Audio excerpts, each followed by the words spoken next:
الله وبركاته. الحمد لله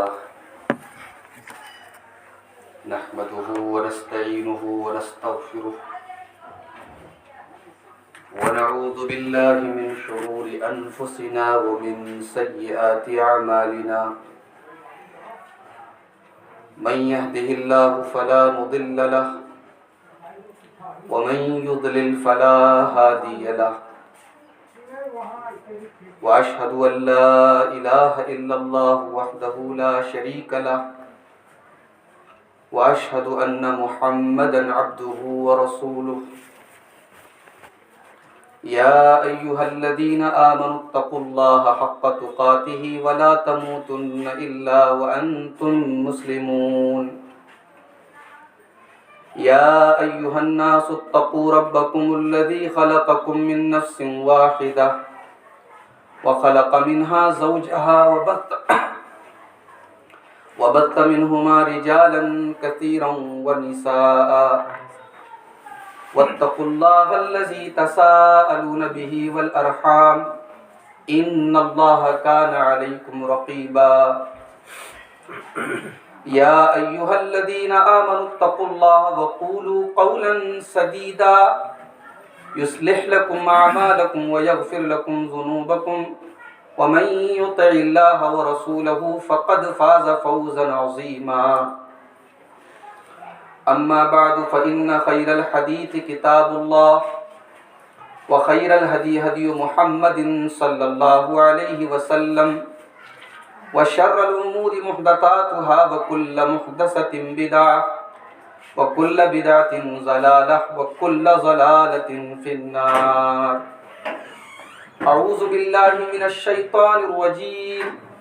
بسم الله الرحمن الرحيم. قل إن كنتم تحبون الله فاتبعوني يحببكم الله ويغفر لكم ذنوبكم والله غفور رحيم. محترم بزرگوں، نوجوان بھائیوں، پردہ نشین ماں اور بہنوں، پیارے بچوں، قابل مبارکباد ہیں اس گھر کے ذمہ دار لوگ جنہوں نے آج یہ مبارک محفل سجائی ہے اور اللہ کی اور اس کے پیارے رسول صلی اللہ علیہ وسلم کی باتوں کو سننے کا ہمیں اور آپ کو ایک موقع دیا ہے۔ اس طریقے کی مجلسوں کو معمولی مت سمجھیے۔ اللہ کے پیارے نبی صلی اللہ علیہ وسلم فرماتے ہیں، صحیح مسلم کی حدیث ہے کہ جب اللہ کے کچھ بندے کہیں بیٹھ کر کے اللہ کی کتاب کو پڑھتے ہیں، پڑھاتے ہیں، سمجھتے ہیں، تو ایسی مجلس اور ایسی گیدرنگ اور ایسی میٹنگ اور ایسے پروگرام اور ایسے مجمع کو فرشتے گھیر لیتے ہیں، اور ایسی مجلس کے اوپر اللہ تبارک و تعالیٰ کی طرف سے سکون نازل ہوتا ہے، رحمتیں اترتی ہیں، اور ان لوگوں کا تذکرہ اللہ تبارک و تعالیٰ اپنے فرشتوں کے درمیان کرتا ہے۔ تو ہم امید کرتے ہیں کہ انشاءاللہ آج ہماری جو یہ مجلس ہے، یہ اس حدیث کی روشنی میں انشاءاللہ ہماری آج کی یہ مجلس شامل ہو جائے، اور ہمارا یہاں بیٹھنا اور جمع ہونا، اس کو اللہ تعالیٰ ہمارے نام اعمال میں نیکی کے طور پہ لکھ دے، آمین۔ میرے بھائیوں، انسان کی ایک فطرت ہے، انسان اس سے محبت کرتا ہے جس کا احسان ہمارے اوپر، انسان اپنے محسن سے محبت کرتا ہے۔ بھائی ہم اپنے ماں باپ سے بہت پیار کرتے ہیں کیونکہ ماں کے بڑے احسانات ہیں ہم پر، باپ کے بہت احسانات ہیں۔ ایک اسٹوڈنٹ ہے، وہ اپنے استاذ کا بہت احترام کرتا ہے، بڑی قدر کرتا ہے، بڑی محبت کرتا ہے، کیونکہ استاذ نے اسے پڑھایا ہے، لکھایا ہے، سکھایا ہے۔ تو انسان اپنے محسن سے محبت کرتا ہے۔ اس کائنات میں ہمارا سب سے بڑا محسن کون ہے؟ ظاہر ہے کہ ہمارا رب ہے۔ ہماری ایک ایک سانس ہمارے دل کی ایک ایک دھڑکن پر اسی کی حکومت ہے. اسی نے ہمیں پیدا کیا, وہی ہمیں موت دے گا. اسی کی دی ہوئی ہوا میں ہم سانس لیتے ہیں, اسی کا دیا ہوا کھاتے ہیں, اسی کی دی پیدا کی ہوئی زمین پر چلتے ہیں. تو سب سے بڑا محسن ہمارا اللہ ہے, اور اس لیے سب سے زیادہ محبت اللہ سے ہونی چاہیے. قرآن مجید کے دوسرے پارے میں اللہ تعالیٰ نے ایمان والوں کی ایک صفت بیان کی. فرمایا کہ والذین آمنوا اشد حبا للہ, میرے ایمان والے بندے سب سے زیادہ اگر کسی سے محبت کرتے ہیں تو اللہ سے کرتے ہیں. اور اللہ کے بعد اس کائنات میں اگر ہمارے سب سے بڑے کوئی محسن ہیں تو وہ اللہ کے آخری نبی جناب محمد رسول اللہ صلی اللہ علیہ وسلم.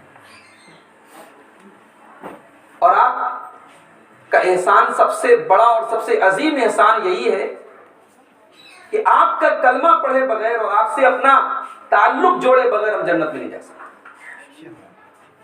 ہمارے نبی صلی اللہ علیہ وسلم کے پہلے دنیا میں جتنے لوگ آئے وہ اپنے اپنے نبی کا کلمہ پڑھ کے جنت میں جاتے تھے, مگر ہمارے نبی کے بعد قیامت تک آنے والے سارے انسانوں کے لیے اب یہ کمپلسری ہے, یہ ضروری ہے کہ وہ محمد رسول اللہ کا کلمہ پڑھے. کوئی اللہ کو مانے, قیامت کو مانے, تقدیر کو مانے اور رسول کو نہ مانے, وہ جنت میں نہیں جا سکتا. اللہ کے پیارے نبی صلی اللہ علیہ وسلم فرماتے ہیں, صحیح مسلم کی روایت ہے, کہ میرے اوپر ایمان لائے بغیر کوئی یہودی کوئی عیسائی میرے آنے کے بعد نجات نہیں پا سکتا, جنت میں نہیں جا سکتا.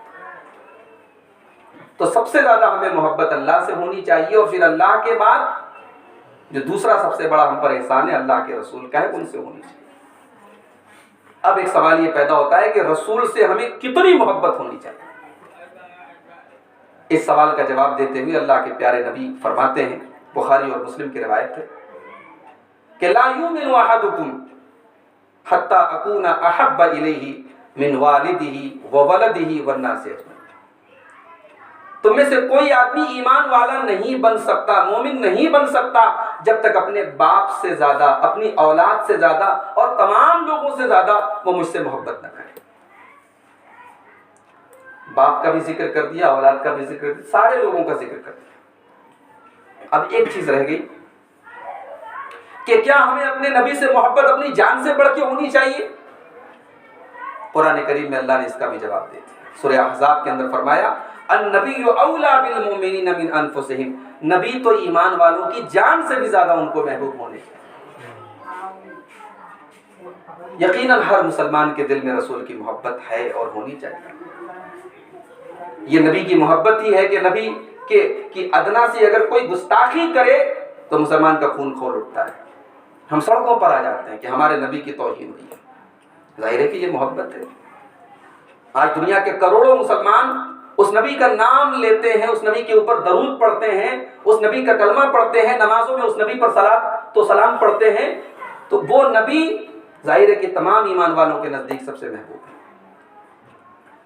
مگر میرے بھائیوں, ہماری عملی زندگی میں دیکھنے والی بات یہ ہے کہ ہم اس نبی سے محبت کا جو زبان سے دعویٰ کر رہے ہیں, ہمارا عمل, ہماری ایکٹیویٹی کیا اس دعوے کی تصدیق کرتی ہے؟ کیا نبی سے محبت کا صرف دعویٰ کر دینا کافی ہے؟ اللہ کے ہم یہ کہہ کے بچ جائیں گے کہ ہمیں نبی سے بہت محبت تھی.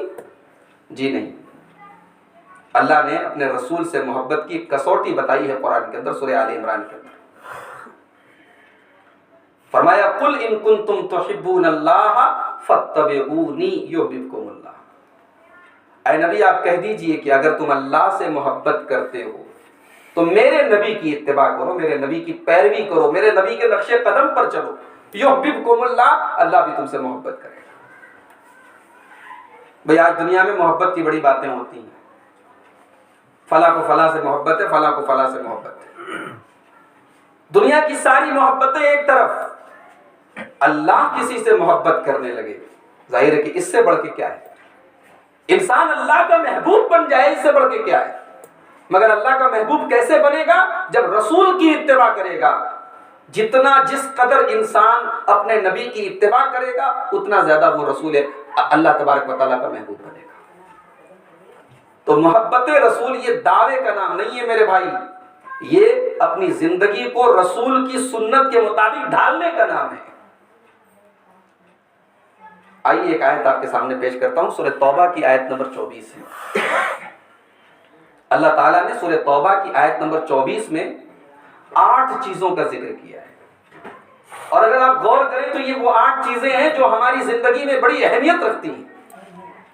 اللہ نے فرمایا سورہ توبہ کی آیت نمبر 24 کے اندر، قُلْ إِنْ كَانَ آبَاؤُكُمْ وَأَبْنَاؤُكُمْ وَإِخْوَانُكُمْ وَأَزْوَاجُكُمْ، اے نبی آپ اعلان کر دیں، اے نبی آپ مومنوں سے کہہ دیں، اگر تمہیں اپنے باپوں سے زیادہ محبت ہے، اگر تمہیں اپنے والد سے زیادہ محبت ہے، اور اگر تمہیں اپنی اولاد سے زیادہ محبت ہے، اگر تمہیں اپنے بھائیوں سے زیادہ محبت ہے، اگر تمہیں اپنی بیویوں سے زیادہ محبت ہے، 4 چیزیں ہوں گی۔ وَعَشِيرَتُكُمْ، اگر تمہیں اپنے خاندان سے بہت محبت ہے۔ وَأَمْوَالٌ اقْتَرَفْتُمُوهَا، اگر تمہیں اس مال سے بڑی محبت ہے جو مال تم کما کے لاتے ہو، اکٹھا کرتے ہو۔ وَتِجَارَةٌ تَخْشَوْنَ كَسَادَهَا، اور اگر تمہیں کاروبار سے، بزنس سے اور تجارت سے بہت محبت ہے، جس کاروبار کے بارے میں تم ڈرتے ہو کہ کہیں وہ کاروبار مندی کا شکار نہ ہو جائے، وہ کاروبار بیٹھ نہ جائے، وہ کاروبار بند نہ ہو جائے۔ وَمَسَاكِنُ تَرْضَوْنَهَا، اور اگر تمہیں اپنے گھروں سے، اپنے مکانات سے، اپنی بلڈنگوں سے بہت محبت ہے۔ یہ 8 چیزیں ہیں اللہ نے ذکر کی۔ ظاہر ہے کہ ان 8 چیزوں سے ہم سب گھرے ہوئے ہیں۔ بھئی کون ہے جس کو اپنی اولاد سے محبت ہے؟ کون ہے جس کو اپنے باپ سے پیار نہیں؟ کون ہے جس کو مال سے محبت نہیں؟ کون ہے جس کو اپنا کاروبار پیارا نہیں؟ کون ہے جس کو اپنی بیوی سے محبت نہیں؟ یہ وہ 8 چیزیں ہیں جن کی محبت نیچرل ہے، جن کی محبت ہم سب کے دلوں میں ہے۔ اللہ نے کہا یہ 8 چیزیں ہیں، تم ان سے محبت کرو، کوئی پرابلم نہیں، کوئی حرج نہیں۔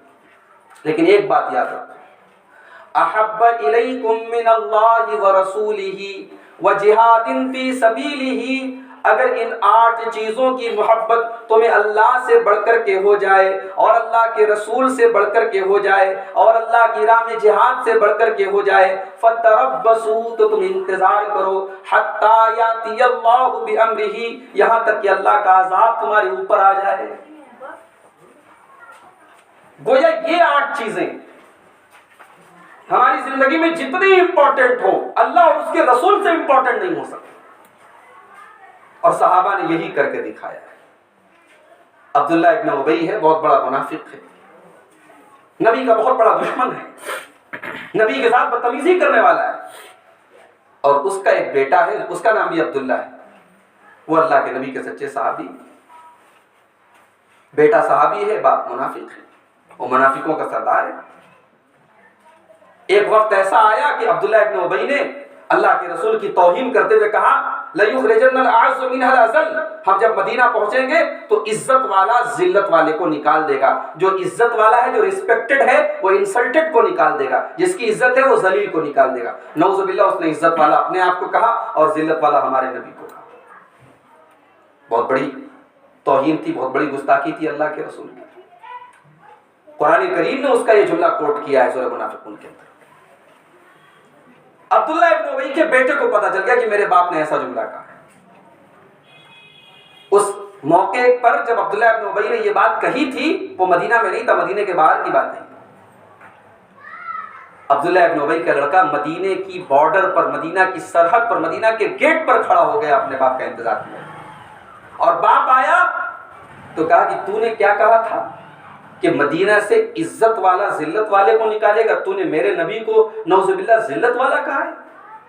کہا کہ اب میں تجھے مدینہ میں داخل نہیں ہونے، اپنے باپ سے کہہ رہا ہے، میں تجھے مدینہ میں داخل نہیں ہونے دوں گا جب تک رسول اکرم تجھے اجازت نہیں دیں گے مدینہ میں جانے کی۔ اللہ کے رسول آئے، دیکھا کہ بیٹا اپنے باپ سے لڑ رہا ہے اور اپنے باپ کو شہر میں داخل ہونے کی اجازت نہیں دے رہا ہے۔ اللہ کے رسول نے کہا معاف کر دو، جانے۔ محبت اپنے باپ سے تھی، لیکن یہاں محبت رسول سے باپ کی محبت ٹکرا رہی تھی، تو عبداللہ ابن ابی کے بیٹے نے اللہ اور اس کے رسول کی محبت کو اوپر رکھا اور باپ کی محبت کو نیچے رکھا۔ اولاد ہے، ظاہر ہے کہ اولاد بڑی محبوب چیز ہے، انسان اپنی اولاد کو سکھ پہنچانے کے لیے اپنی زندگی تج دیتا ہے، قربان کر دیتا ہے، مگر اولاد کی محبت میں بھی آپ کوئی ایسا قدم نہ اٹھائیں جو اللہ کو ناراض کر دے، جو رسول کو ناراض کر دے۔ حضرت ابوبکر صدیق رضی اللہ تعالیٰ عنہ اسلام لائے.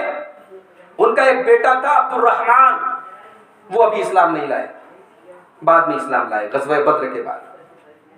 ایک دن بیٹے باپ میں بات چیت چل رہی تھی. بیٹے نے باپ سے کہا کہ ابا جان، غزوہ بدر میں یاد ہے آپ مسلمانوں کی طرف سے لڑ رہے تھے اور میں مشرکوں کی طرف سے لڑ رہا تھا؟ کہا کہ ہاں یاد ہے. کہا ابا جان، کئی بار ایسا موقع آیا کہ میری تلوار کے نیچے آپ آئے، لیکن میں نے یہ سوچ کر کے چھوڑ دیا کہ آپ میرے والد ہیں، میرے باپ ہیں. کہا کہ بیٹے، تو نے مجھے یہ سوچ کر کے چھوڑ دیا کہ میں تیرا باپ ہوں، مگر واللہ اگر تو میری تلوار کے نیچے آتا تو میں نہ چھوڑتا، کیونکہ اس جنگ میں تجھے اپنا بیٹا سمجھ کے نہیں بلکہ اللہ اور اس کے رسول کا دشمن سمجھ کے تجھ سے لڑ رہا تھا. باپ سے محبت ہے، اولاد سے محبت ہے، مگر اللہ اور اس کے رسول سے بڑھ کر کے نہیں ہے میرے باپ.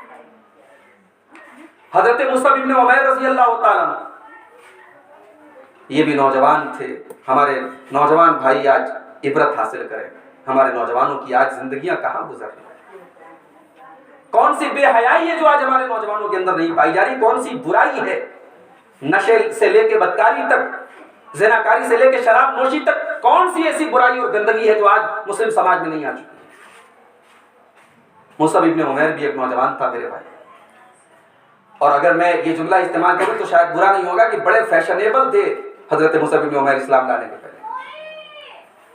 علماء نے لکھا ہے، تاریخ نگاروں نے لکھا ہے کہ مصعب ابن عمیر پورے مکہ میں سب سے بہترین کپڑا پہنتے تھے، امپورٹنٹ کپڑا پہنتے تھے. ان کے جوتے نجد سے آتے تھے، ان کے کپڑے یمن سے آتے تھے. یہ جو صبح کو خوشبو لگاتے تھے شام کو وہ نہیں لگاتے تھے، شام کو دوسری خوشبو لگاتے تھے. شوقین آدمی تھے، فیشنیبل تھے. اسلام لے آئے، بائیکاٹ ہو گیا گھر سے، ماں نے نکال دیا، باپ نے تعلق توڑ دیا. اب وہی مصعب ابن عمیر پھٹے پرانے پیون لگے کپڑوں میں مکہ کی گلیوں میں گھومتے تھے. اور اللہ کے پیارے نبی اپنے صحابہ سے کہا کرتے تھے کہ دیکھو یہی مصعب ابن عمیر ہے جو کل مکہ کا سب سے شوقین اور سب سے بہترین لباس پہن کر چلنے والا نوجوان تھا. آج اسلام لانے کے بعد اس نے اللہ کے لیے اپنی وہ عیش و عشرت کی زندگی کو قربان کر دی اور آج پھٹے پرانے کپڑے میں گھوم رہا ہے. مصعب ابن عمیر رضی اللہ تعالیٰ عنہ غزوہ بدر میں لڑ رہے ہیں، اسلام کے لیے لڑ رہے ہیں، اللہ کے رسول کے لیے لڑ رہے ہیں. اس جنگ میں قیدی بن کر کے ان کا ایک بھائی لایا گیا جس کا نام عبید تھا، عبید ابن عمیر. اب ظاہر ہے بھائی تو کافر تھا، مشرک تھا، وہ قید کر کے لایا گیا. تو حضرت مصعب کی نظر پڑ گئی کہ میرا بھائی جو ہے وہ بھی قیدی ہو کر کے آیا. تو جس مسلمان نے حضرت مصعب کے بھائی کو پکڑا تھا، حضرت مصعب نے کہا دیکھو اس کو کس کے باندھے رکھنا، اور اس کی ماں بہت پیسے والی، اسے پیسہ، اپنی ماں کو کہہ رہے ہیں کہ اس کی ماں بہت پیسے والی ہے، اس سے پیسہ بہت اچھا وصولنا ہے. تو عبید نے کہا کہ تو میرا بھائی ہو کیسی بات کر رہا ہے؟ تو حضرت مصعب نے بہت پیارا جملہ کہا تھا، کہا کہ بھائی میرا تو نہیں ہے، بھائی وہ ہے جو تجھے پکڑے ہوئے ہے. میرے اور تیرے بیچ میں خون کا رشتہ ہے، تھا اور ہے، لیکن اسلام لانے کے بعد اب وہ رشتہ، اصل رشتہ جو دین کا رشتہ ہے وہ اس کے ساتھ ہے، وہ تیرے ساتھ نہیں ہے. دین کے اعتبار سے تو میرا دشمن ہے، تو میرے خلاف، میرے رسول کے خلاف لڑنے آیا ہے. تو میں اب تیرے ساتھ میری بھائی والی محبت نہیں ہے، کیونکہ اب یہاں اللہ اور اس کے رسول کی محبت ٹکرا رہی ہے بھائی کی محبت سے. میرے بھائیوں، اس کسوٹی پر ہمیں اور آپ کو آج پرکھنے کی ضرورت ہے. بڑے دعوے دار محبت رسول کے، ہمارے گھروں پہ لگے یہ ہرے جھنڈے، یہ ہمارے محبت رسول کا ڈھڈورا پیٹ رہے ہیں. ہماری زبان سے پیارے رسول صلی اللہ علیہ وسلم کا نام بڑے ادب و احترام سے نکلتا اور نکلنا چاہیے، مگر معاف کیجئے میرے بھائی، محبت رسول کے لیے اتنا کافی نہیں ہے. اللہ نے یہ 8 کسوٹیاں بتا دی ہیں، ان 8 کسوٹیوں پر اپنے آپ کو پرکھ کر کے دیکھو کہ تمہاری محبت رسول سچی ہے کہ جھوٹی ہے. صحابہ کرام ہماری طرح نعرے نہیں لگاتے تھے، لیکن ہاں صحابہ کرام اپنے رسول کی سنتوں اور رسول کے طریقے کے پیروکار تھے. ان کا چلنا، ان کا پھرنا، ان کی نماز، ان کی قربانی، ان کا جینا، ان کا مرنا، سب ان کے رسول کے بتائے ہوئے راستے کے مطابق. آج ہماری زندگیوں میں مال ہمیں بڑا محبوب ہے. اللہ نے قرآن میں کہا کہ وَإِنَّهُ لِحُبِّ الْخَيْرِ لَشَدِيدٌ. مال کی محبت انسان کے اندر بہت زیادہ ہوتی ہے، مال کی محبت انسان کی. یہی مال صحابہ کے پاس بھی تھا، صحابہ کے اندر بھی مال کی محبت تھی، مگر جہاں اللہ اور اس کے رسول کا معاملہ آیا مال کی یہ محبت قربان ہو. قرآن مجید کے چوتھے پارے کی آیت نازل ہوئی لن تنالوا البر حتى تنفقوا مما تحبون. تم جنت میں نہیں جا سکتے جب تک اپنا مال محبوب اللہ کی راہ میں خرچ نہ کر دو. جب یہ آیت نازل ہوئی حضرت ابو طلحہ انصاری رضی اللہ تعالیٰ عنہ اللہ کے رسول کے پاس آئے. یا رسول اللہ قرآن میں کہہ رہا ہے کہ جب تک اپنا سب سے فیورٹ، سب سے پسندیدہ، سب سے پیارا مال اللہ کی راہ میں خرچ نہیں کر دو گے جنت میں نہیں جاؤ گے. یا رسول اللہ میرا ایک باغ ہے. کون سا باغ ہے؟ بی روحا. یہ بڑا قیمتی باغ تھا حضرت ابو طلحہ کا. دونوں طرف کھجوروں کے پیڑ تھے اور بڑا بہترین ویو تھا اس باغ کا. پانی کا چشمہ تھا، کھجوروں کے بے شمار پیڑ تھے اس باغ کے اندر. اور یعنی اس زمانے کے حساب سے بہت بڑی پراپرٹی تھی، بہت قیمتی مال تھا. اللہ کے پیارے رسول صلی اللہ علیہ وسلم کبھی کبھی آرام فرمانے کے لیے حضرت ابو طلحہ کے اس باغ میں جایا کرتے تھے.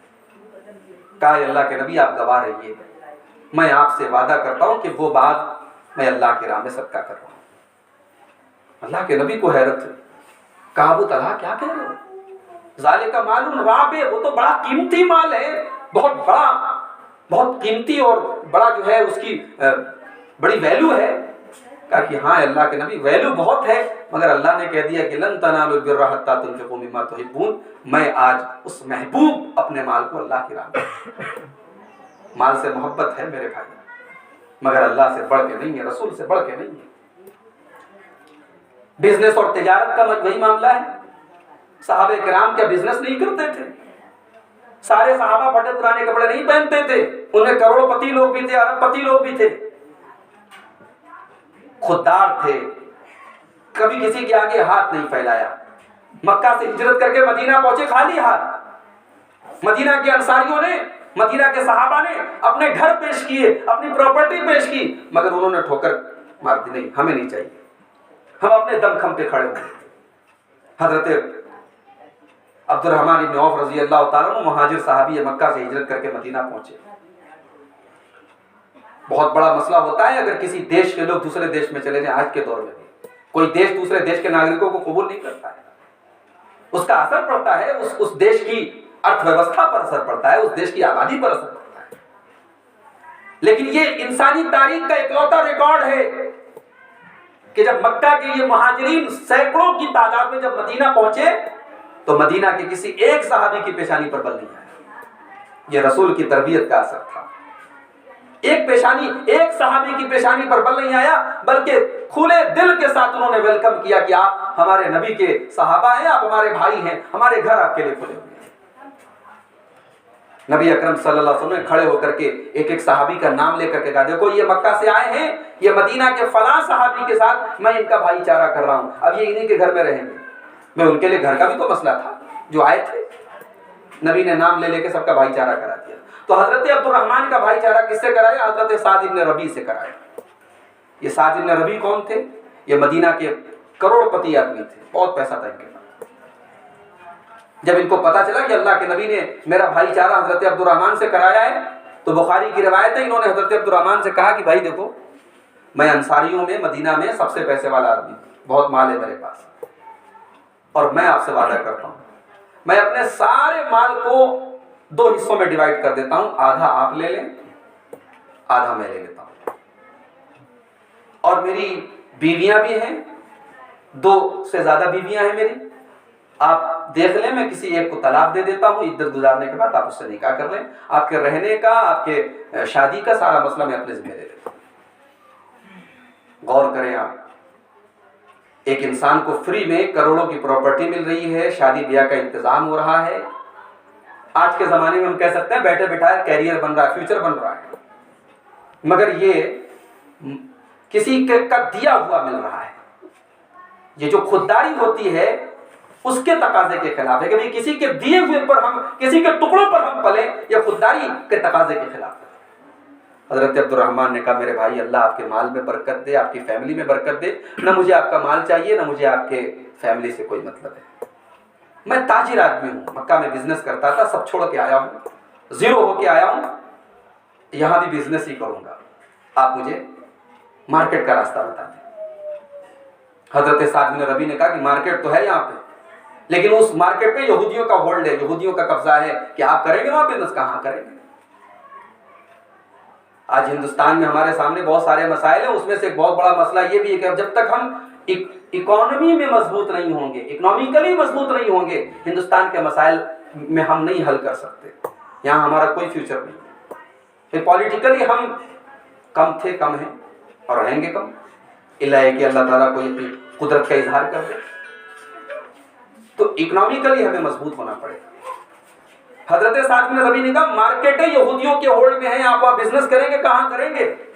اور حدیث کے الفاظ ہے، انہوں نے پنیر کا اور گھی کا بزنس اسٹارٹ کیا، اور چند دنوں کے بعد اللہ تعالیٰ نے اتنی برکت دی کہ شادی کرتے ہیں اور اپنی بیوی کو مہر میں کھجور کی گٹھلی کے برابر سونا دیتے ہیں۔ تو یہی صحابہ کرام ہیں، پیسے والے لوگ ہیں، لیکن جہاں اللہ کے دین کے لیے خرچ کرنے کی بات آئی سب کچھ قربان کر دیا۔ ابو طلحہ انصاری رضی اللہ تعالیٰ عنہ نے اپنا باغ قربان کر دیا، اپنا بزنس۔ حضرت صہیب رومی رضی اللہ تعالیٰ عنہ مکہ سے ہجرت کر کے مدینہ جا رہے ہیں، زندگی بھر کا لگایا سیٹ اپ کیا ہوا بزنس سب کچھ چھوڑ چھاڑ کے، جتنا پونجی تھی جمع پونجی وہ لے کے مدینہ جا رہے ہیں۔ مکہ کے کافروں نے روکا، کہاں جا رہے ہو؟ کہا مدینہ جا رہا ہوں اپنے رسول کے پاس۔ کہا اچھا، اتیتنا صعلوکن، بچپن میں آئے تھے، مکہ میں فقیر تھے، غریب تھے، پھوٹی کوڑی نہیں تھی، آج کروڑ پتی ہو گئے تو سب پیسہ لے کے مدینہ جا رہے ہو، ہم جانے نہیں دیں گے تم کو۔ کہا اچھا ایک بات بتاؤ، میں چلا جاؤں پیسہ تم رکھ لو تو چلے گا؟ کہاں تب چلے گا۔ زندگی کی وہ گاڑی کمائی جو حضرت صہیب رومی نے بڑی محنت کر کے بچپن سے جوانی تک کمائی تھی، وہ ساری کمائی ان کو دے کر کے اللہ کے لیے سب کچھ قربان کر کے مدینہ چلے۔ اور جب مدینہ پہنچے ہیں، فجر کی نماز میں اللہ کے رسول سے ملاقات ہوئی ہے، تو نبی نے اپنے اس صحابی کو گلے لگا کے پہلا جملہ یہی کہا تھا، ربحت البیع، تو نے بڑے منافع کا سودا کیا ہے میرے ساتھ۔ میرے بھائیوں، تجارت، مال، گھر بار یہ سب امپورٹنٹ ہے، بیوی بچے ماں باپ سب امپورٹنٹ ہے، مگر اللہ سے بڑھ کے نہیں ہے، رسول سے بڑھ کے نہیں ہے۔ اس کسوٹی پر ہمیں اور آپ کو آج پرکھنے کی ضرورت ہے۔ ہماری زندگیاں کیسی جا رہی ہیں، ہمارے بچے کہاں جا رہے ہیں، ہمارے گھر کی عورتیں کہاں جا رہی ہیں؟ نبی سے محبت کا دعویٰ ہے بس، ہمارے گھروں میں آج بے پردگی ہے، بے حیائی ہے۔ اللہ کے نبی نے فرمایا کہ حیا اور ایمان دونوں ایک دوسرے کے ساتھ جڑے ہوئے ہیں، جس گھر میں حیا نہیں اس گھر میں ایمان نہیں۔ آج ہمارے گھروں کی مسلم بہنیں آج غیر مسلموں کے ساتھ بھاگ کر کے اپنے دین اور ایمان کو چھوڑ رہی ہیں، اس لیے کہ اس دین کی ویلیو نہیں پتا، شرم و حیا کی ویلیو بھی نہیں پتا اور دین کی ویلیو بھی نہیں پتا۔ ایک نبی کی بیٹی تھی فاطمہ زہرا رضی اللہ تعالی، علامہ البانی نے اس روایت کو صحیح قرار دیا ہے کہ حضرت فاطمہ نے وصیت کی تھی حضرت علی کو کہ میرے جنازے پر بھی کوئی موٹی چادر رکھنا کہ میرے مرنے کے بعد بھی میری لاش پر کسی غیر محرم کی نظر نہ پڑے۔ یہ نبی کی بیٹی کی حیات تھی، وہ حیا آج ہمارے گھروں میں نہیں ہے میرے بھائی۔ آج ہمارے گھر کی عورتوں کی بات چیت کرنے کا طریقہ، ہر گھر میں موبائل ہے، ظاہر ہے کہ اب اس سے بچ تو نہیں سکتے، موبائل تو ہے۔ ایک لڑکی کو، ایک مسلمان عورت کو موبائل پر بات کرنا پڑ جائے کسی غیر سے، تو اللہ تعالیٰ نے قرآن میں اس کا بھی طریقہ بیان کیا ہے۔ قرآن مجید کا 22واں پارہ کھولیے، بالکل اسٹارٹنگ کی آیتیں ہیں، اللہ تعالیٰ نے اپنے نبی کی بیویوں کو خطاب کیا ہے، اور اپنے نبی کی بیویوں کو خطاب کر کے جو حکم دیا ہے وہ امت کی ساری عورتوں کے لیے فرمایا، یا نساء النبی لستن کاحد من النساء ان اتقیتن فلا تخضعن بالقول، اے نبی کی بیویوں تم عام عورتوں کی طرح نہیں، تمہیں اگر کسی غیر محرم سے بات کرنی پڑ جائے تو فلا تخضعن بالقول، تمہاری آواز میں لچک نہیں ہونی چاہیے، تمہاری آواز میں ایک قسم کا کڑاپن ہونا چاہیے، ایک قسم کی کڑک ہونی چاہیے، ایک قسم کی سختی ہونی چاہیے، لیکن اس کا یہ مطلب بھی نہیں ہے کہ بدتمیزی سے بات کرو۔ فَيَطْمَعَ الَّذِي فِي قَلْبِهِ مَرَضٌ، یعنی اتنی نرمی سے بات مت کرو کہ کسی لالچ کرنے والے کے دل میں لالچ پیدا ہو جائے۔ کبھی کبھی ایک رانگ نمبر پہ کی گئی کال سے ایک غلط تعلق شروع ہو جاتا ہے۔ آج کے دور میں تو یہ سب چیزیں عام ہو رہی ہیں۔ اللہ تعالیٰ نے بدکاری کا راستہ کہاں سے بند کیا کہ عورت سے کہا کہ تیری آواز میں بھی ایسی لچک نہ ہو کہ کسی کو تیرے بارے میں کچھ غلط سوچنے کا موقع ملے۔ وَقُلْنَ قَوْلًا مَعْرُوفًا، جو بات کرو صحیح کرو، دستور کے مطابق کرو، بدتمیزی مت کرو، لیکن کسی غیر کے ساتھ نرمی کے ساتھ بات مت کرو۔ اور آگے کہا وقرن فی بیوتکن، اور اے عورتوں تم اپنے گھروں میں رہا کرو، گھر سے باہر نہ نکلو بلا ضرورت، اور اگر گھر سے نکلنا پڑے ولا تبرجن تبرج الجاہلیت الاولی، تو دور جاہلیت کی طرح بن کر کے سمر کر کے اپنے آپ کو سجا کر کے اپنے حسن کی نمائش کر کے نہ نکلا کرو۔ یہ عورت بڑی اونچی چیز ہے میرے بھائی، یہ عورت اگر ایمان والی بن جائے تو مریم بنتی ہے، یہ عورت نیک عمل کرنے والی بن جائے تو آسیہ بنتی ہے، فرعون کے محل میں رہ کر کے فرعون کے محل کو ٹھکرا دیتی ہے۔ یہ عورت اگر اللہ اور اس کے رسول کو ماننے والی بن جائے تو عائشہ صدیقہ بنتی ہے، فاطمہ زہرا بنتی ہے، خدیجۃ الکبریٰ بنتی ہے۔ یہ عورت اگر نیک ہو، دیندار ہو، اسلام کے اندر رہنے والی ہو، دائرے کے اندر رہنے والی ہو، تو میرے نبی نے فرمایا کہ دنیا کا سب سے بڑا خزانہ نیک عورت ہے۔ الدنیا کلھا متاع، دنیا پوری کی پوری فائدہ اٹھانے کی چیز ہے، اور دنیا کی سب سے قیمتی دولت نیک عورت ہے۔ مگر یہی عورت دین سے دور ہو جائے، اللہ سے دور ہو جائے، شرم و حیا سے دور ہو جائے، تو اللہ کے نبی نے یہ بھی کہا ہے کہ دنیا کا سب سے بڑا فتنہ یہی عورت کا فتنہ ہے۔ آپ نے فرمایا ما ترکت فتنۃ اضر علی الرجال من امتی من النساء، میں نے اپنی امت کے مردوں کے لیے عورت سے خطرناک کوئی فتنہ نہیں چھوڑا ہے۔ کوئی جتنا بڑا اللہ کا ولی ہو، نیک ہو، عالم ہو، حافظ ہو، متقی ہو، عورت کا فتنہ ایسا فتنہ ہے کہ اس سے بچنا بہت مشکل ہے۔ اللہ کا ڈر ہی ہے جو انسان کو بچا سکتا ہے۔ میرے بھائی، آج کے اس دور میں ہم اور آپ اپنے گھروں کو اس آیت کریمہ کی روشنی میں دیکھیں جو اللہ نے اپنے نبی کی بیویوں کو حکم دیا ہے کہ وقرن فی بیوتکن، اے نبی کی عورتوں اپنے گھر میں عزت کے ساتھ رہو۔ جو عزت، جو وقار، جو سیکیورٹی، جو سیفٹی تمہیں گھر میں ملے گی وہ کہیں نہیں ملے گی۔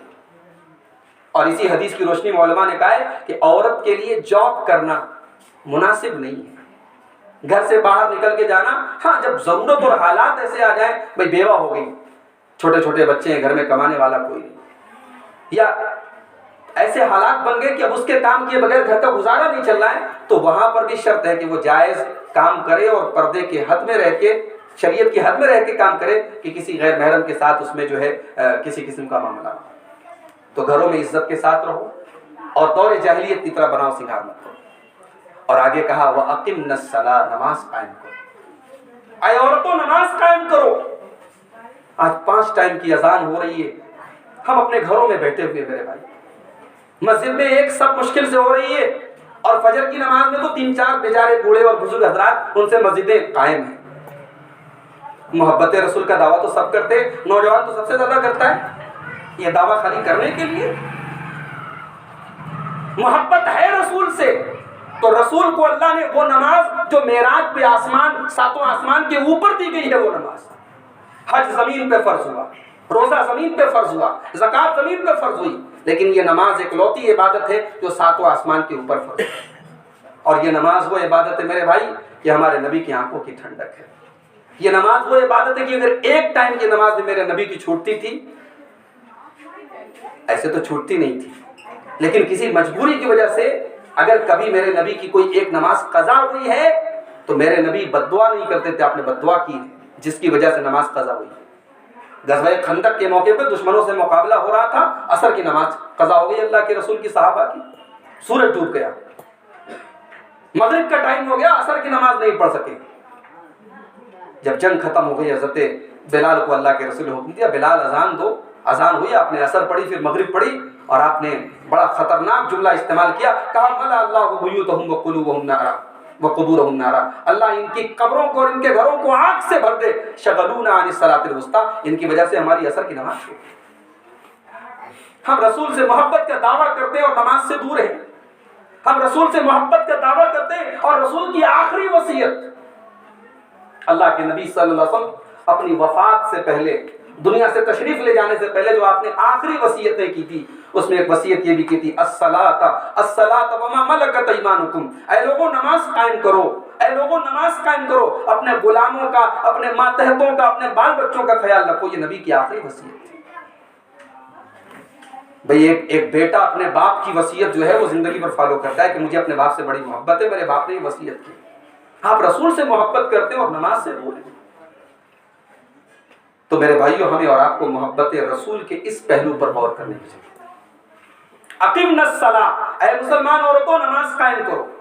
وآتین الزکاۃ، اور جو بھی تمہارے مال کی زکوٰۃ بنتی ہے وہ زکوٰۃ دو، وآتین اللہ، اللہ کی اطاعت کرو، ورسولہ، رسول کی اطاعت کرو۔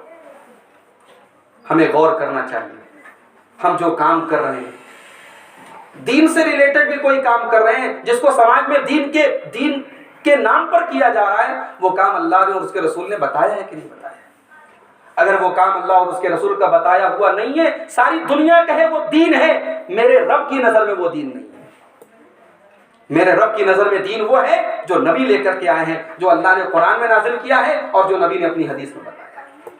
ہمارے دین کہہ دینے سے کوئی کام دین نہیں ہوتا میرے، ہمارے باپ دادا نے کوئی کام کر دیا وہ دین کا حصہ نہیں ہے۔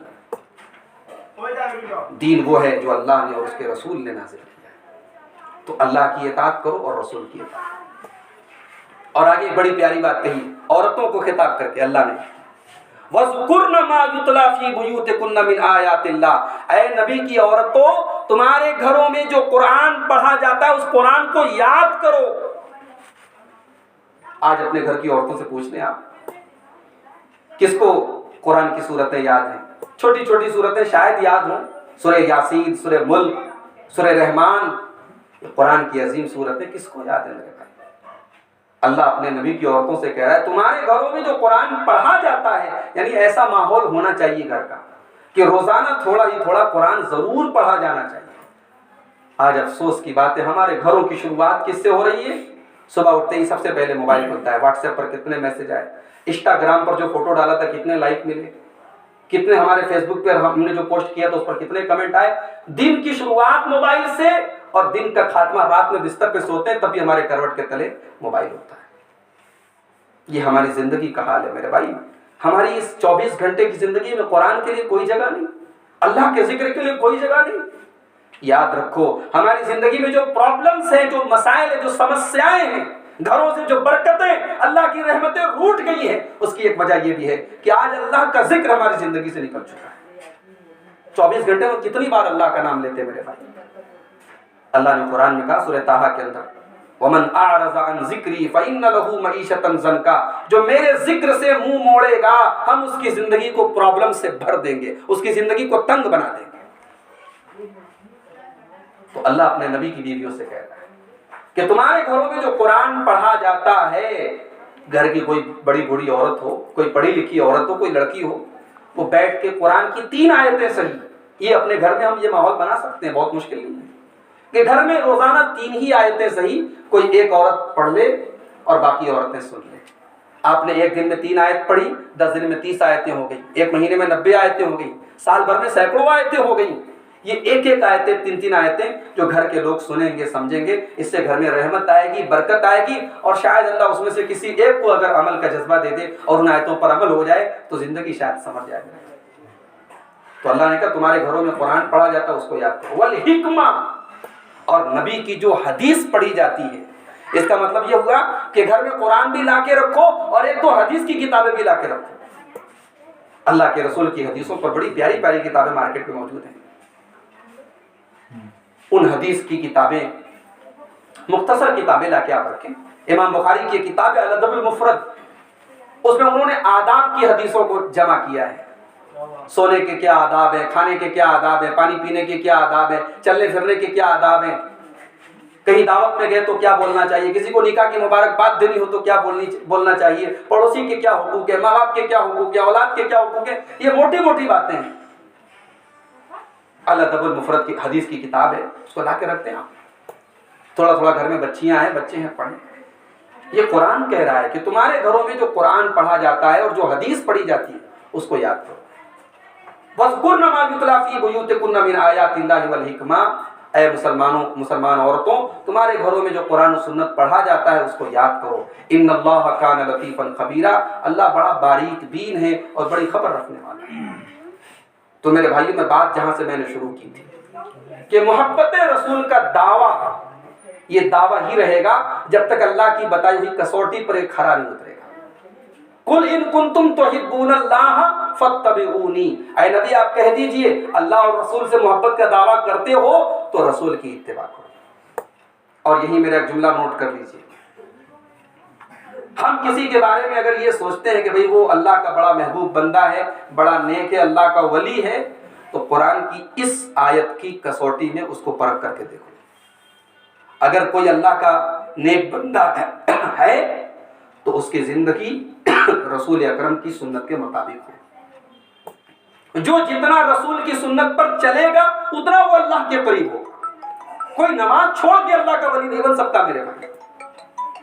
کوئی بے وضو رہے، ناپاک رہے، اس کے کپڑے گندے رہیں، اس کے چہرے پر نبی کی سنت نہ ہو، اس کی زندگی میں نبی کی سنت نہ ہو، اور وہ یہ دعویٰ کرے کہ میں رسول کا بڑا چاہنے والا ہوں، اس کا دعویٰ جھوٹا ہے، غلط ہے۔ قرآن کی یہ آیت ڈینائی کرتی ہے، قرآن کی یہ آیت اس آدمی کا رد کرتی ہے۔ نہیں، اللہ کا محبوب تو وہ ہوگا جو رسول کا متبع ہوگا۔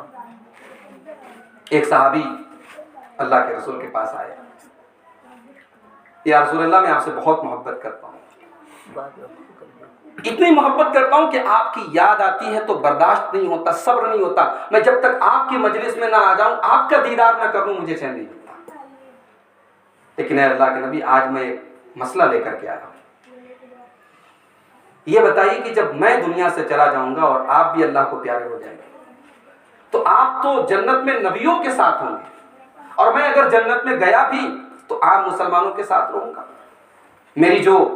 میرا جو درجہ ہوگا، جو کیٹیگری ہوگی جنت میں، ظاہر ہے کہ وہ آپ کی کیٹیگری سے بہت کم ہوگی، نیچے ہوگی۔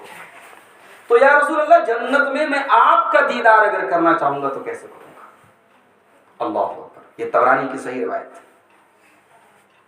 صحابہ کرام دنیا کی وہ خوش نصیب ہستیاں ہیں جنہوں نے اللہ کے رسول کا دیدار کیا ہے اور اللہ کے رسول کی صحبت میں رہے ہیں۔ صحابہ کرام کے بارے میں زبانیں بڑی سنبھال کے استعمال کرنی چاہیے۔ ہم زندگی بھر سجدے کر کر کے پیشانیاں زمین پر رگڑ رگڑ کے مر جائیں، کسی ایک صحابی کے مقام کو نہیں پہنچ سکتے میرے بھائی۔ ہم وہ آنکھیں کہاں سے لائیں گے جنہوں نے اللہ کے نبی کا دیدار کیا ہے؟ ہم وہ ماحول کہاں سے لائیں گے جس ماحول میں جبریل اترا کرتے تھے؟ صحابہ نے قرآن کو بھی دیکھا ہے اور قرآن کو اترتے ہوئے بھی دیکھا ہے۔ انہوں نے قرآن کو بھی دیکھا ہے اور قرآن کس کانٹیکسٹ میں، کس بیک گراؤنڈ میں اترا ہے، صحابہ نے اس کو بھی دیکھا ہے۔ اسی لیے میں ایک بات کہتا ہوں کہ جب ہم یہ کہتے ہیں کہ قرآن اور حدیث پر چلو تو ساتھ میں ہم ایک کنڈیشن اور لگاتے ہیں کہ قرآن اور حدیث پر ویسے چلو جیسے نبی کے صحابہ چلے۔ بھئی قرآن اور حدیث پہ چلنے کا دعویٰ تو ہزاروں لوگ کرتے ہیں، لیکن قرآن اور حدیث کو جیسے صحابہ نے سمجھا ویسے سمجھو تب نجات پاؤ۔ آج بڑا اختلاف ہے مسلمانوں کے درمیان، ہر گلی، ہر محلے، ہر نکڑ پہ ایک الگ سوچ ہے، ایک الگ وچار دھارا ہے، ایک الگ مینٹیلٹی ہے۔ اللہ کے نبی صلی اللہ علیہ وسلم نے بتا دیا تھا کہ یہ حالات آئیں گے۔ ابن ماجہ کی صحیح روایت ہے، اللہ کے نبی خطبہ دے رہے ہیں اور ایسا خطبہ دیا کہ صحابہ کرام کی آنکھوں سے آنسو بہنے لگے، صحابہ کرام رونے لگے۔ صحابہ نے کہا یا رسول اللہ، آج آپ کی تقریر سن کے دل بھر آیا، آج آپ کی باتیں سن کے کلیجہ دہل گیا۔ یا رسول اللہ، کچھ اس موقع پر ہم آپ سے ریکویسٹ کرتے، کچھ ہمیں نصیحت کی باتیں بتا دیں، کچھ وصیت کر دیں ہمیں آپ۔ اللہ کے نبی نے کہا کہ اگر تم مجھ سے کہہ رہے ہو وصیت کرنے کو تو سب سے پہلی وصیت میں یہ کرتا ہوں اوصیکم بتقوی اللہ، اللہ سے ڈرتے رہنا۔ زندگی میں ہر موڑ پر، ہر قدم پہ اللہ کا ڈر اپنے دل میں رکھنا، یہ سب سے پہلی وصیت میں کر رہا ہوں۔ اور دوسری وصیت یہ کر رہا ہوں وعلیکم بسنتی وسنت الخلفاء الراشدین المہدیین، میری سنت کو تھامے رکھنا۔ میرے خلفائے راشدین نے جس طریقے سے میری سنت کو تھامے رکھنا ہے، تم بھی تھامے رکھنا۔ فَإِنَّهُ مَن يَعِشْ مِنكُم بَعْدِي فَسَيَرَى اخْتِلَافًا كَثِيرًا، میرے بعد زندہ رہو گے تو بہت اختلاف دیکھو گے، تو اختلاف میں تمہیں اگر نجات پانی ہے، تمہیں اختلاف سے بچنا ہے تو میری سنت کا دامن تھام دینا۔ تو میرے بھائیو، ان اختلافات کے دور میں ہمیں اور آپ کو یہ دیکھنا چاہیے اللہ کے رسول کا طریقہ کیا ہے، جینے سے لے کے مرنے تک زندگی کا کون سا ایسا پہلو ہے میرے بھائی جس میں ہمارے نبی نے ہماری رہنمائی نہ کی۔ ہمارے نبی نے تو ہمیں پیشاب اور پاخانہ کے آداب بتائے، ہمارے نبی نے ہمیں بیوی سے ملنے کے آداب بتائے، ہمارے نبی صلی اللہ علیہ وسلم نے ہمیں کفن کے اندر کتنی چادریں ہونی چاہیے یہاں تک بتایا گیا، ہماری قبر کیسی ہونی چاہیے یہاں تک بتایا گیا۔ تو ہمیں ہر معاملے میں اللہ اور اس کے رسول کے طریقے پر چلنا چاہیے۔ اور ایک اور بات کہہ کے بات ختم کروں گا، بات لمبی ہو رہی ہے، کہ اگر اللہ کے رسول صلی اللہ علیہ وسلم کی کوئی حدیث ہمارے سامنے آئے، صحیح حدیث ہے اللہ کے رسول کی ہمارے سامنے آئی، جیسے آج ایک صاحب کا سوال آیا تھا کہ قبر میں مردے سے جو سوال و جواب ہوگا تو کیا مردے کی روح لوٹائی جاتی ہے؟ ایک سوال۔ اور اگر مردے کی روح لوٹائی جاتی ہے تو کیا وہ پرماننٹ پھر قبر میں روح رہتی ہے یا پھر نکال لی جاتی ہے؟ پھر ایک تیسرا سوال یہ کہ مسلمان تو اپنے مردے کو دفناتے ہیں، ہمارے غیر مسلم بھائی جلا دیتے ہیں، بہت سارے لوگ تابوت میں رکھتے ہیں، بہت سارے لوگ جل کے مر جاتے ہیں، ان کو کیسے قبر کے اندر عذاب؟ یہ آج ایک بھائی کا واٹس ایپ کے اوپر سوال آیا تو میں نے جواب دیا اور میں نے کیا جو جواب دیا، جو قرآن سنت میں جو جواب بتایا گیا وہ یہی ہے کہ قبر کا تعلق غیب سے ہے۔ غیب کا مطلب یہ ہوتا ہے وہ دنیا جو ہماری نظروں سے اوجھل ہے۔ اور ایمان والے کی ایک صفت قرآن کے پہلے پارے کی اسٹارٹنگ میں بتائی گئی، الذین یؤمنون بالغیب، میرے مومن بندے غیب پر ایمان رکھتے ہیں۔ وہ چیز ہماری سمجھ میں آئے تب بھی ایمان رکھے، نہ سمجھ میں آئے تب بھی ایمان رکھے، جتنا بتایا کہ اتنے اوپر ہم ایمان رکھتے ہیں۔ قبر کا معاملہ ہوگا، نیک آدمی کے ساتھ قبر میں آسانی ہوگی، برے آدمی کے ساتھ قبر میں پریشانی ہوگی، اور یہ ساری دنیا کے سارے انسانوں کے ساتھ ہوگی۔ وہ صرف ان کے ساتھ نہیں ہوگی جس کو قبرستان میں لے جا کے دفن کرتے ہیں، وہ جلنے والوں کے ساتھ بھی ہوگی، وہ پارسی کے ساتھ بھی ہوگی، وہ یہودی کے ساتھ بھی ہوگی، وہ عیسائی کے ساتھ بھی ہوگی۔ اور روح لوٹانے کا ذکر بھی حدیث میں آتا ہے۔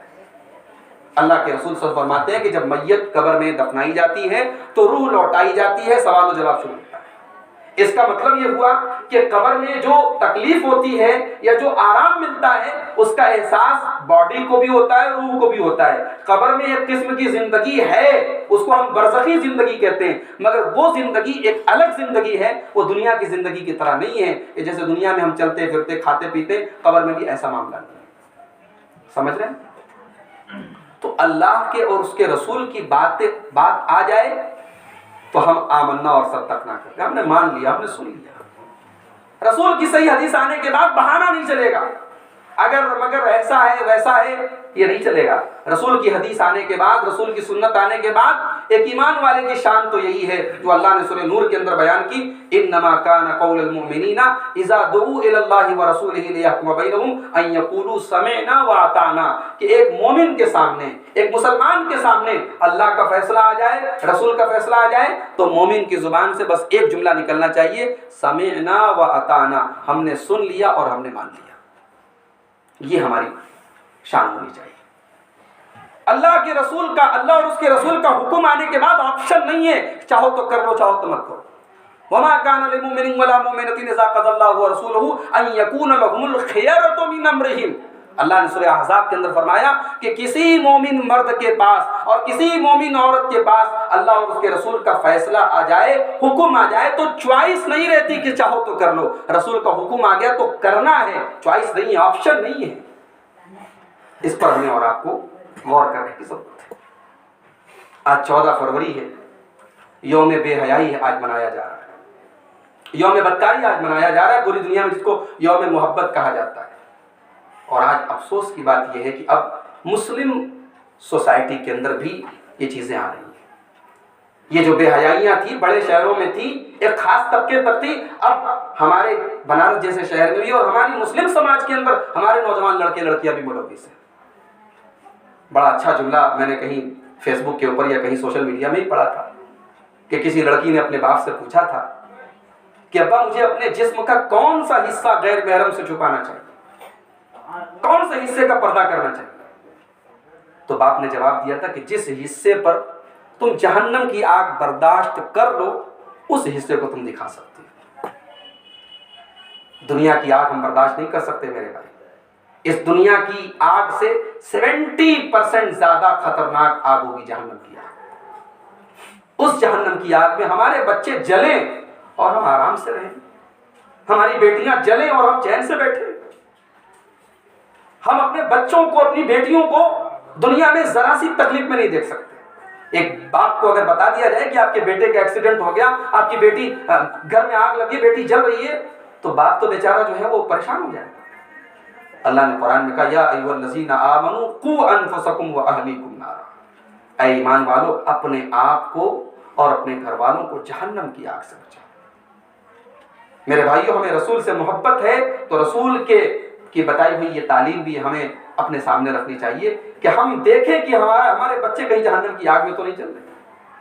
جیسے ہم اس پر خوش ہوتے ہیں کہ ہمارا بیٹا کما رہا ہے، جیسے ہم اس پر خوش ہوتے ہیں کہ میری بیٹی نے ایگزام پاس کر لیا، کالج ٹاپ کر لیا، اسکول ٹاپ کر دیا، ویسے ہمیں اس پر بھی خوشی ہونی چاہیے اور ایسا ماحول بنانا چاہیے ہمارے بچے فجر کی نماز میں اٹھ رہے ہیں، ہمارا بیٹا مسجد میں پہلی صف میں شامل ہو رہا ہے، ہمارے گھر میں کوئی شرکیہ کام نہیں ہو رہا ہے، ہمارے گھر میں کوئی ایسا کام نہیں ہو رہا ہے جو شریعت کے خلاف ہو. یہ بھی ہماری خوشی کا ایک سبب اور ذریعہ ہونا چاہیے.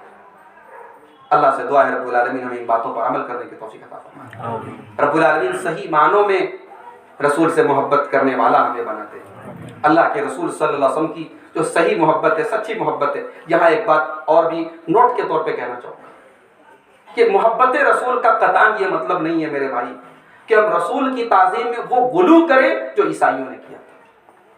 عیسائیوں کے یہاں حضرت عیسیٰ سے بہت محبت کرتے ہیں عیسائی، مگر ہم اور آپ جانتے ہیں کہ ان کی یہ محبت صحیح نہیں ہے، کیونکہ وہ عیسیٰ علیہ السلام کی محبت میں اتنا آگے نکل گئے، وہ کہتے ہیں کہ عیسیٰ نعوذ باللہ اللہ کے بیٹے ہیں. تو محبت تو ہے لیکن غلط ہے.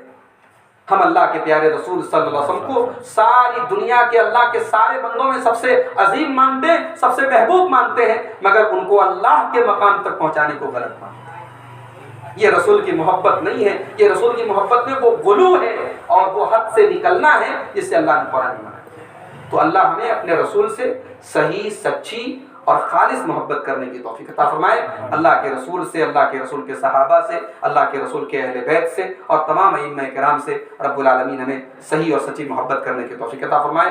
ہماری زندگیوں میں اللہ کے رسول کی سنت آ جائے، اللہ کے رسول کا طریقہ آ جائے، ہمارے گھروں میں اللہ کے رسول کا طریقہ آ جائے، ہمارے گھروں میں شرم و حیا آ جائے، ہمارے گھروں میں رحمت اور اللہ کی برکتیں آ جائے. اللہ ہماری روزی روٹی میں برکت عطا فرمائے. اللہ اس گھر کے مکینوں میں اللہ اپنی برکتیں نازل فرمائے. آج اس گھر میں اللہ کے فضل و کرم سے ہم نے یہ دینی مجلس قائم کی ہے. اس گھر کے تمام خواتین کو، اس گھر کے تمام مردوں کو اللہ اپنی رحمتوں میں ڈھانپ لے. اللہ اپنے خیر و برکت کا سایہ اس گھر پہ فرمائے. رب العالمین ہماری جو کمیاں ہیں، کوتاہیاں ہیں، اللہ انہیں معاف فرما دے. اللہ انہیں درگزر فرما دے. اللہ ہمیں سچی توبہ کرنے کی توفیق عطا فرمائے. رجب کا مہینہ شروع ہو چکا ہے، اب 2 مہینے کا موقع ہے اور اس کے بعد رمضان کا مبارک مہینہ بھی ہمارے سامنے ہے. اللہ ہمیں توفیق دے کہ یہ مبارک مہینہ ایک مرتبہ پھر ہماری زندگی میں آئے اور پھر ہم اس مہینے کو اللہ کی عبادتوں کے ذریعے، نیکیوں کے ذریعے، تراویح کے ذریعے، روزوں کے ذریعے، تلاوت کے ذریعے اس مہینے کو گزار کر ہم اپنے آپ کو اللہ کی جنت کا حقدار بنا لیں. رب العالمین ہمیں جب تک دنیا میں زندہ رکھے، اسلام پر زندہ رکھے، ایمان پر زندہ رکھے اور ہم سب کا خاتمہ ایمان پر ہو. آمین. وآخر دعوانا الحمدللہ رب العالمین. والسلام علیکم ورحمۃ اللہ.